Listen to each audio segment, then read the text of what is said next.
Hello student, आज हम फिर से क्षेत्रमिति का एक नया क्वेश्चन लेकर आए हैं। देखते हैं कि इस प्रकार के क्वेश्चन को हम किस ढंग से बनाते हैं।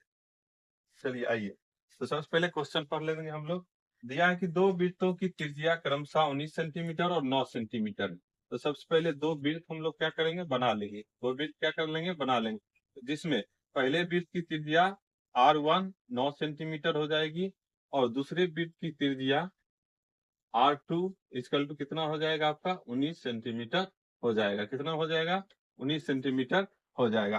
तो सवाल क्या कह रहा है कि उस वृत्त की त्रिज्या ज्ञात करें जिसकी परिधि इन दो वृत्तों की परिधियों के योग के बराबर है। कहने का अर्थ है कि इस दोनों के जो परिधि है इसका जो योग होगा वो नए वृत्त के परिधियों के योग के बराबर होगा।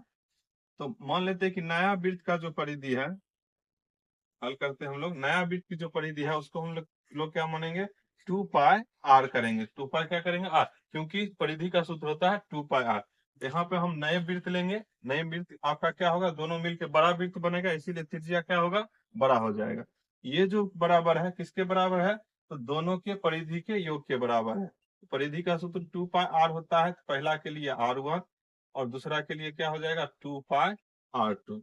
यहाँ से हम लोग क्या लेंगे, 2πr इजकल टू, देखिए यहाँ पे देख सकते हैं आप लोग कि 2π और 2π क्या हो रहा है, कॉमन हो रहा है। 2π और 2π क्या हो रहा है, मिल रहा है। इसको हम लोग क्या करेंगे, कॉमन करेंगे।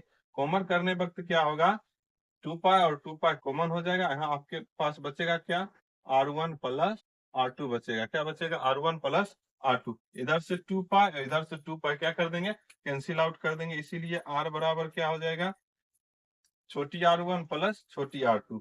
तो R बराबर क्या होगा, तो एक का वैल्यू क्या है, 9 है, और R2 का वैल्यू क्या है, 19 सेंटीमीटर है। 9 सेंटीमीटर और 19 सेंटीमीटर है। तो नए वृत्त की जो त्रिज्या होगी वो आपका कितना हो जाएगा, 9 और 19 को क्या करेंगे, जोड़ देंगे। 9 और 19 को क्या कर देंगे, जोड़ देंगे। तो कितना हो जाएगा, 28 सेंटीमीटर हो जाएगा। कहने का अर्थ है जो बड़ा वृत्त बनेगा वो क्या हो जाएगा आपका, उसकी त्रिज्या जो होगी 28 सेंटीमीटर